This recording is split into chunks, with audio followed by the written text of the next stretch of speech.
यानी मान सम्मान से परे। हिमांचल का समझ गए, उसका कोई सम्मान नहीं करेगा।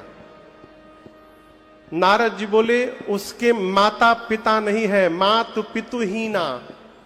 आपको बताऊं, शंकर जी के विवाह में वैदिक विवाह में एक विधि है जिसका नाम है साखोचार। क्या नाम है? साखोचार। उसमें कम से कम 3-5 पीढ़ी को याद किया जाता है। दुल्हा के बाबूजी कौन? अमुक, ऐसा इनका जीवन। इनके बाबा कौन? अमुक, इनका ऐसा जीवन। इनके परबाबा कौन? ऐसा। शंकर भगवान के विवाह में पंडित जी लोग पूछे दुल्हा के बाबूजी का नाम। अब बाबूजी यही नहीं, तो बाबूजी का नाम कहां से आवे? ब्रह्मा जी बोले हमारा नाम ले लीजिए, हम उनके बाबूजी हैं। शंकर जी बोले ब्रह्मा जी हमारे बाबूजी। फिर बोले देवता बोले, पंडित जी बोले कि दुल्हा के बाबा के नाम अब की आवे। विष्णु भगवान बोले हमारा नाम ले लीजिए, हम दुल्हा के बाबा। फिर पंडित जी बोले दुल्हा के परबाबा के नाम अब के आवे। शंकर भगवान बोले हमारी घरे दुइये पीढ़ी के नाम लिया जाता है, आगे बढ़िए। नारद जी बोले मातु पितु ही ना, इनके माता पिता नहीं है। हिमांचल जी बोले कब मरे? नारद जी बोले थे ही नहीं तो मरेंगे कहां से? शुरू से माँ बाप है नहीं है, इनके माई बाप है नहीं है। हिमांचल बोले का बोल रहे हैं आप नारद जी? नारद जी बोले असली जो है अभी भी बताया नहीं हूं, छिपा के रखा हूं। नारद जी, हिमांचल बोले अब क्या बचा है?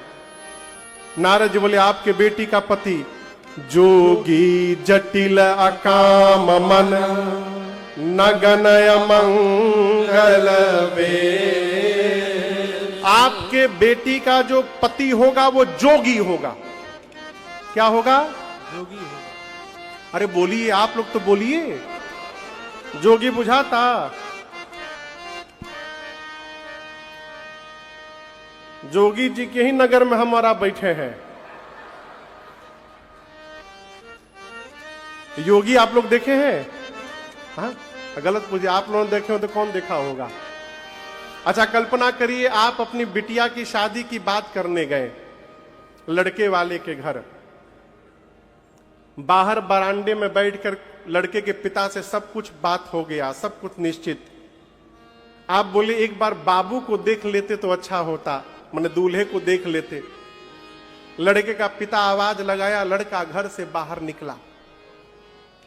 जोगी का पूरा फेटा बांधे, कपड़ा रंगाया, पहना, सारंगी लेके, अरे हो मोरे रामा। पूरा बजावत सारंगी यदि निकले तो आप शादी का बात करिएगा कि तुरंत भागिएगा वहां से।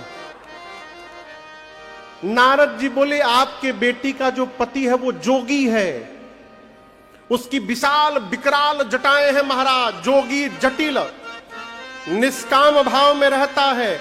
हिमांचल जी बोले कान अब बर्दाश्त नहीं हो पा रहा है मुझसे। नारद जी बोले असली अभी भी नहीं बताया हूं।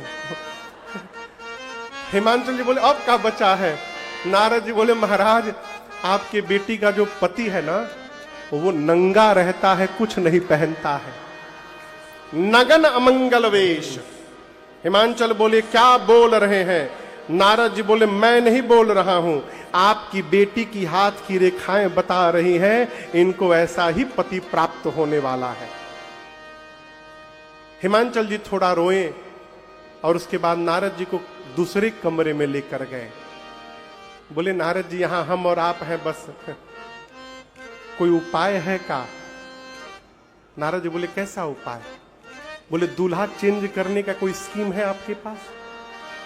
पूजा पाठ लेन देन जो बोलिए हम करेंगे, कैसे भी करके दूल्हा बदल दीजिए।